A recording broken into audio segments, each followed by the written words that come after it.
Nasıl zengler açıyor bana? Az şöyle. Bana. Sana. Özür nasıl zengler? Çok nasıl geçiyor? Kız atır da, uşaq atır. Buyurun. Canan xanım, sizdən bir məsləhət aldım. Mən evliyəm mən. Aha. Aha. Yoldaşım əvvəl özəldə işləyirdi, evi taksi işləyir. Aha. Mən də bu taksi işləyirdi, buna güvənirdim də. Aha. Buna görə bir Aha. Bir gün mən cebi 12 idi, fabrikamcıdaydım. Aha. Yazın bunu taksidəydi. Yaxşı, oxu. Alım olubmuş. Hə, nəysə, telefonu açdı, mənlə danışdı, yadımdan çıxıb söndürmədi telefonu. Aha. Gördüm ki bu kızla əməlli başlı deyir, gözüm kıza deyir ki evdə nə pişirmişsən falan, kız deyir, Aha. bazı bu deyir, sevdiyimdir, kaş mən də ceb yeyə bilərdim. Kız da Aha. qayıdıb buna deyir ki, cebiyim, kız da otelə düşürmüş. Aha. Burada mən gözdə, oteldə kız Hanım, onun adını çəkmədə mədən şəkildə aha. Nəysə, hoşum mən bunları qulaq astım elədi. Aha. Uca partlayıram da, mən də rəfiqəm ciddi qonaqlıqdayım. Aha. Yazdım ki, hər şeyi eşitdim, heç nə demək Aha. ehtiyac yoxdur, gəlməyə götür.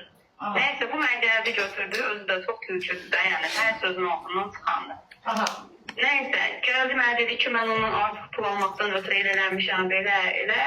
O gün, bu gün yenə də taksi işləyir, yenə də eyni şeylər məni aldadır, nə bilim, yalandan deyir ki, pul artıq versin deyənə danışdırıram, belə deyirəm, belə deyirəm. Sən buna razı Dedim, mısın? ondan neyniyim? Kaçdan otur evdə? Eşrafat, iPhone sana ayırmışsan bundan danış. Neyse, iPhone sen etmişsən, danış. Necə? Senin kocan bir iPhone. iPhone sətmə deyə. Pul, o kızlardan pul giyer. Kızların pulu giyer. yox, əslində məsələ pul deyil, o pul yeməyi bəhanə edir. Əslində onun bir dənə adı var, amma demək istəyirəm deyə bilmirəm. Əslində onun elədiyi mütəşəkkürlü. Onu arada göndər biz. Əlli, bəlli, əhli, prosta tanrıda deyənlər. Əslində başa düşən düşdü qardaş. Bizim də bir dənə uşağımız olanda Kızım hamile misin? Allah'ım yarabbim ne yaptın evladım? Ah yavrum.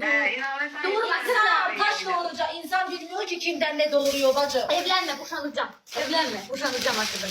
Evde mi boşalacağım hadi? Ben sevmem. Çıxılmaz vəziyyət, özdə 7-ci ay Ay hanım boş ver o xasiyyət elədi. Yola ver getsin aşkım. Neyse aşkım, denə. Hamiləsən uşaq da gəlir. Uşaq atasız gözü Uşağı yaxşı. atasız koyma. Sana hiç Uşaq yemek sadəcə vermeyecek. yür babasını görüversin. Beş daha olmaz. Ne yiyek? Otur evinde. Otur evinde. Bak. Neyse bizim talihimizde belə gətirib. O zaman bu ne verir cavablamamız? Ay valla yiyeceğim artık evini yıkıp. İşte onsuz yıxılacaq, belə getmə. Ay hanım boş ver. Sen yerinde olsan kocanın yanında verir. Valla ben o bazı o kızlara öz kocamı vermem hiç bak yani. Onun adına Asa o kim istəsə eləyəcək. Bak o karakteri elədi. Karaktersizdir. Yani şeydir. Kızlar karaktersiz. Bizim böyle bir şey. aslında hiç üzülmüşsün. Yaxşı, o bu sağ olun tipəsdir. Güzel sözlerini demişler aşkım. Kıvet kavayı. Kıvet kavayı. Ağıllı bala, ağıllı bala.